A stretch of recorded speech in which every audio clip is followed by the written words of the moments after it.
If what you are feeling right now is a quiet sense that something in our world is breaking, you are not imagining it. This goes far beyond politics or technology. We have reached a critical threshold. As Gregg Braden warns, we stand on the edge of fusion, humanity's last fully human moment. What comes next will decide the future of our species. We are not witnessing the end of the world. We are witnessing the end of everything that is not true. Across continents, institutions are collapsing. The beliefs we once trusted to hold our reality together are crumbling in real time. And while the world points to politics, to wars, and to the rapid rise of technology as the cause, the truth runs far deeper than the headlines. Humanity has reached the final threshold before a profound hybridization, a moment our ancestors warned about in their prophecies, and which our science is only now beginning to understand. Gregg Braden reminds us of a critical distinction in this time of chaos. We are not witnessing the end of the world. We are witnessing the end of everything that is not true. We must understand the nature of the storm we are standing in. The central message here is that the chaos is not the problem. It is the symptom. When we look at our political, economic, and social systems, it appears they are simply breaking down, leaving us vulnerable. But a deeper look reveals a different truth. They are not merely breaking, they are being revealed. We are living through a moment of high-resolution transparency. Everything that was built on a foundation of untruth, manipulation, or distortion is suddenly lighting up all at once, visible for all to see. The objective of this universal pressure is not to destroy humanity, but to expose what is no longer sustainable and what is no longer human. It is a systemic purge of the inauthentic. This aligns perfectly with the ancient traditional view of the ages. Our ancestors understood that periods of collapse always, without exception, precede great human rebirths.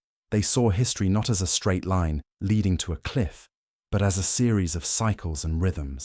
At the end of every era, the hidden truths must return to the surface. What feels like the end is, in the eyes of the ancients, the necessary clearing of the soil before the new seed can be planted. It is inevitable, serious, and demanding, but ultimately, it is a sign of an interior awakening that is trying to happen. To navigate this transition, we must identify the primary obstacle standing between us and our evolution. It is not a weapon, and it is not a virus. It is the systematic weaponization of distraction. The central message we must absorb is that the fear and the overwhelming excess of information we face daily are designed to break our emotional coherence. We live in an age where the news cycle, the social media feeds, and the perpetual crises serve a specific function: to disperse human attention. When your attention is scattered, fragmented across 1,000 terrifying headlines, you cannot maintain the heart-brain coherence necessary to access your higher intelligence. This distraction effectively prevents the human being from accessing their ancestral wisdom and their intuition. It severs the connection to the deep inner knowing that has guided our species for millennia. Without this emotional coherence, a society becomes psychologically fragmented, vulnerable, and easily manipulable. A population that lives in a state of chronic stress response cannot think critically, and more importantly, it cannot feel deeply. It reacts, but it does not respond. The ancient traditions have always taught a fundamental truth that we have forgotten. The true strength of humanity lies not in our external power or our technology, but in the sovereignty of our attention. Where you place your mind is where you place your life force. To reclaim your attention from the noise is the first and most vital act of spiritual rebellion in this new era. It is a call to alert lucidity. We must now confront the most pervasive illusion of our time. We are being told, through 1,000 subtle messages, that the human vessel is flawed, limited, and obsolete. The movement towards hybridization, the merging of biology with machine, is not merely about medical advancement.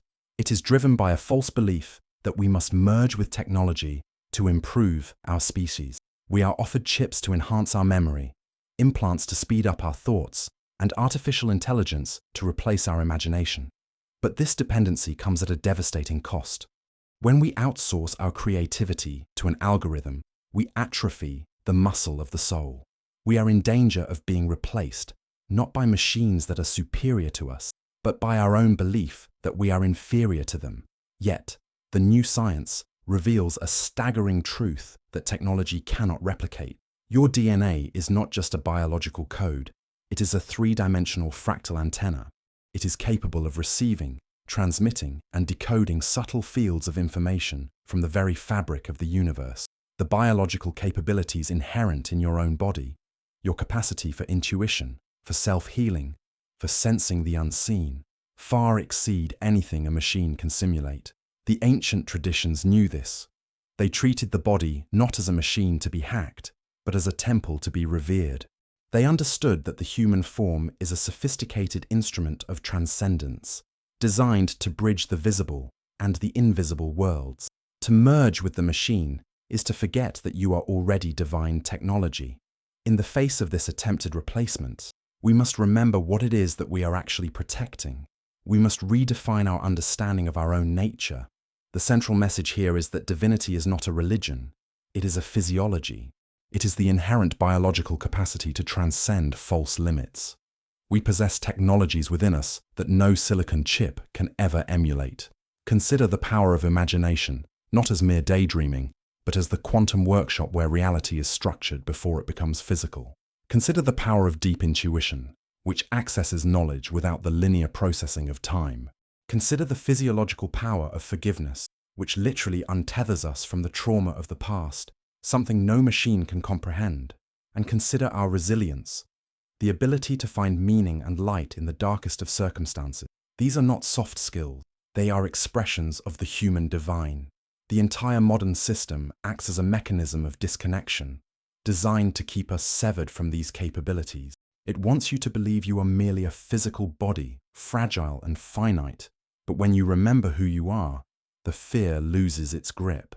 The ancient traditions preserved this truth above all others. The human being is the bridge between the visible and the invisible world. We are the vessel where the infinite touches the finite.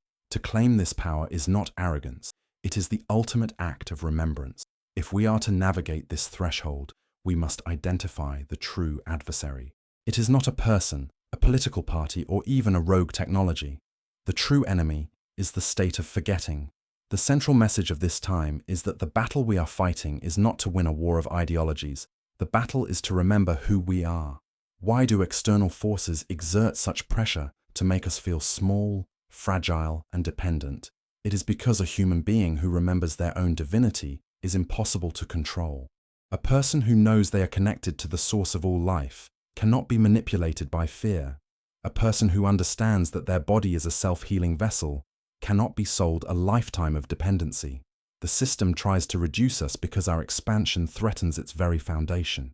We must understand the distinction between winning and triumphing. Winning requires conflict.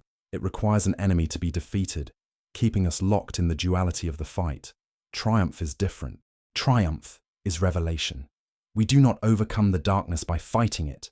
We overcome it by transcending it, by turning on the light of our own awareness.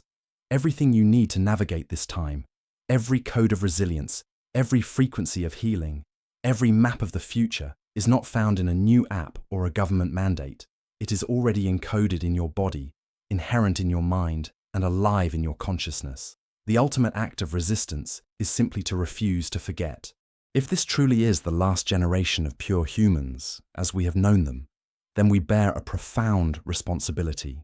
It is not merely a responsibility to survive this moment, but to rise through it. We are called to remember the brilliance that has been encoded in our DNA for eons.